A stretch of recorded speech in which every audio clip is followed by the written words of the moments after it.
Et bonjour à tous. Alors aujourd'hui on se retrouve dans une nouvelle vidéo où je vais vous parler de ma nouvelle imprimante, la FLSun Super Racer.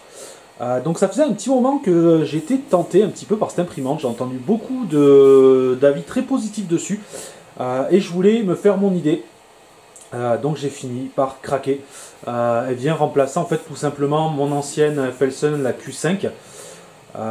Et je vais vous donner un petit peu mon avis dessus. Je ne vais pas revenir sur les caractéristiques parce que franchement vous avez déjà un paquet de vidéos là-dessus. Je vais plutôt vous donner un petit peu mon ressenti et mon avis. Et vous allez voir, il est franchement, c'est franchement que du positif. C'est une imprimante donc qui a la particularité à la base d'être ultra rapide. Donc on parle de vitesse jusqu'à 200 mm par seconde. Mais moi ce que je me disais, voilà, je sortais de ma Q5 qui est une bonne imprimante. Qui était plutôt sympa, manquait un petit peu de qualité, de finesse dans l'impression.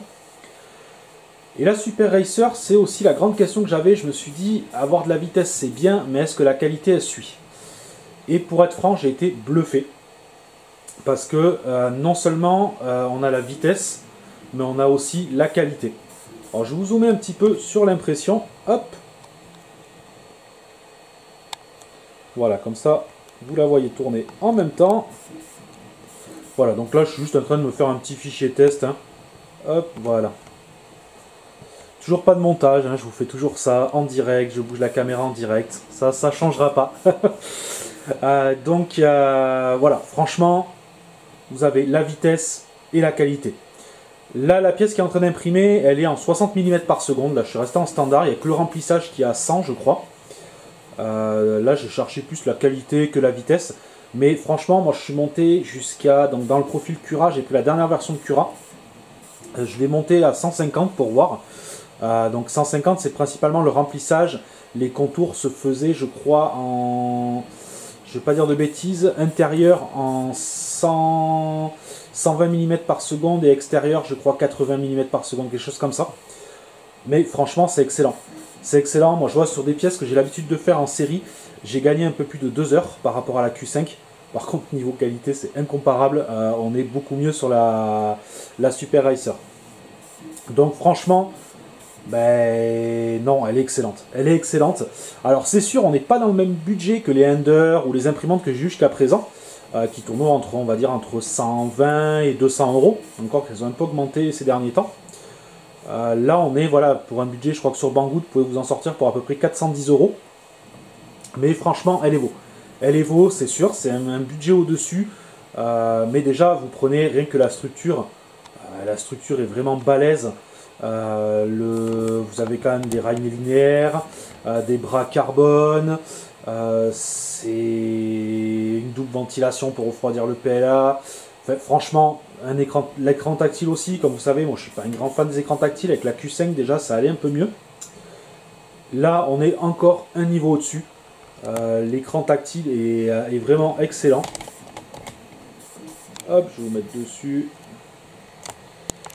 Écran franchement super réactif, voilà, très facile à utiliser, le tactile répond super bien. Ouais, franchement j'ai quasiment que des éloges à faire. Dans les petits, on va dire, petits points faibles, il y en a 3 pour moi, dont 2 qui ont été vite corrigés. Le premier, alors je sais pas si c'est moi ou quoi, mais avec cet extrudeur, je galère à rentrer le fil dedans. Je sais pas pourquoi, j'ai beaucoup de mal. Ça c'est la première chose. La deuxième chose, c'est le support de bobine. Donc là, je l'ai plus, je vais pas, mais celui d'origine ne vaut rien du tout. Et là, c'est vraiment dommage parce que pour une imprimante qui a été taillée pour la vitesse, où ils se sont quand même emmerdés à mettre des rails linéaires, à mettre du carbone, du machin et tout, un petit porte-bobine sur roulement, ça serait pas mal. Mais bon, ça se corrige très vite, ça c'est rien, c'est pas un souci. Et la troisième petite chose, mais ça c'est pareil, encore une fois, ça se corrige. Je vais vous montrer. C'est les fils en haut, en fait. Hop, allez, on va aller dessus. Voilà, moi j'ai fait cette petite pièce-là, en fait. Enfin, j'ai imprimé cette petite pièce-là, voilà, que j'ai trouvé dans la vidéo d'un autre youtubeur. Parce que d'origine, le câble, en fait, il est juste pris sur le côté, sur la ferraille. Voilà, il est pris directement sur la ferraille et j'ai vu que le fil, en bougeant tout simplement, il risquait de casser avec le temps. Donc quelqu'un a designé cette pièce là avec un écrou qui vient à l'intérieur. Et voilà, c'est 3 petites choses pour moi que j'ai trouvées, mais qui ont été vite corrigées.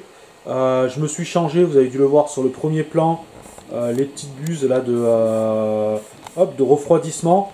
Bon, après, très franchement, celle d'origine, il y en a qui disent que ça vaut rien. Non, elle marchait très bien, j'avais pas de soucis.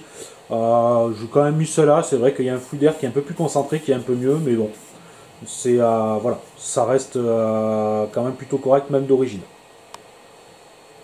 Hop. Alors, je sais pas si j'ai réussi à faire le point sur la pièce.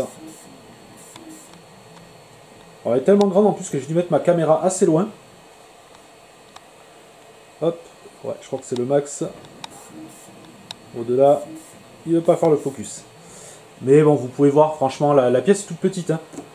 Vous pouvez voir clairement que c'est vraiment propre. J'ai des légers petits décalages sur les côtés, mais franchement, c'est rien du tout. Donc, on va être franc. Hein. Tout ce que j'ai entendu jusqu'à présent, toutes les éloges que j'ai entendues sur cette imprimante-là, je peux que les confirmer. C'est déjà une imprimante voilà, qui est costaud, elle arrive très bien emballée, elle est aussi facile à monter que la FLSun Q5, voire même encore plus agréable à monter que la Q5, mais elle se monte franchement en un quart d'heure, j'étais en train d'imprimer.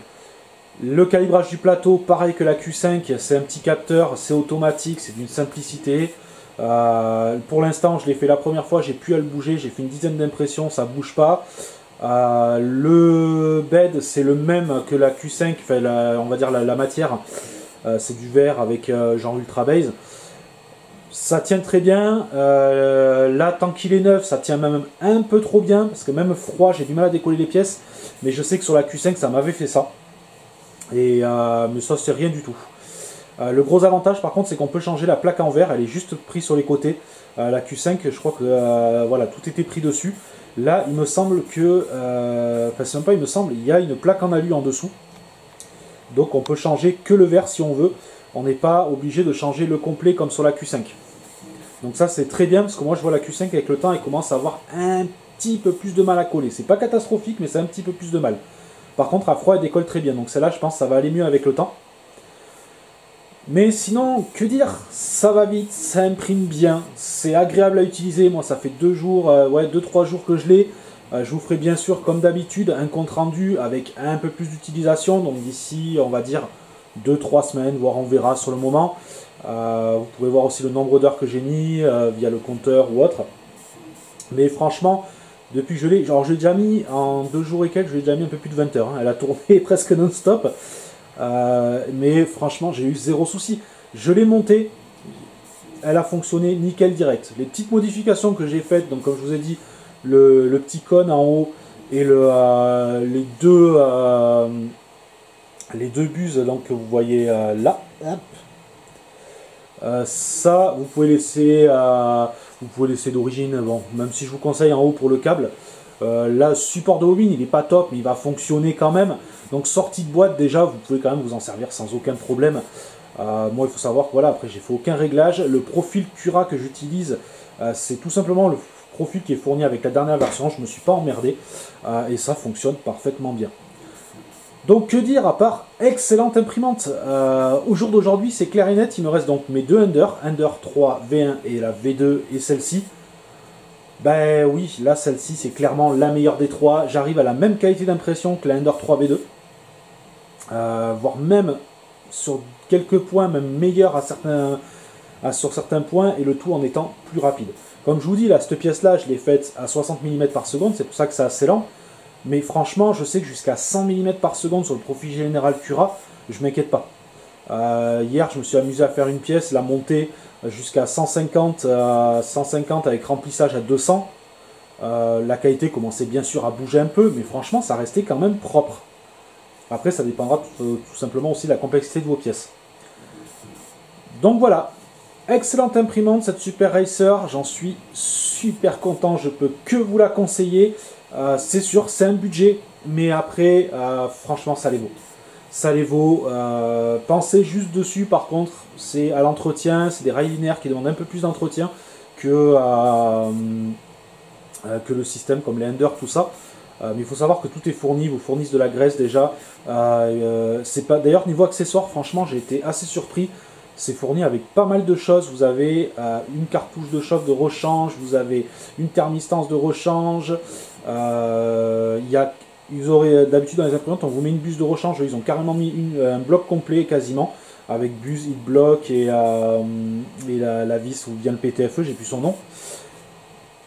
Donc franchement, il y a tout ce qu'il faut, il y a l'outillage, il y a tout. Il y a du... Alors ça j'ai vu que tout le monde l'a eu, je sais pas si quelqu'un a eu la réponse entre temps. Il y avait aussi du papier à poncer. Je l'ai eu aussi, je sais toujours pas ce que c'est, à quoi ça peut servir dessus. Donc je crois qu'on est tous dans cette interrogation là, tous ceux qui l'ont reçu n'ont pas trop su quoi faire avec. Mais bon, bref. Voilà, donc vidéo, on va dire juste avis, hein, vous voyez, c'est pas trop construit, c'est assez à chaud parce que je l'ai reçu il n'y a pas longtemps, et je reviendrai un petit peu dessus avec le temps, mais franchement, excellent, vraiment excellent, je peux que vous la conseiller, c'est clair et net, très bonne imprimante. Allez, sur ce, on va se laisser là, je vous dis à une prochaine vidéo, ciao ciao.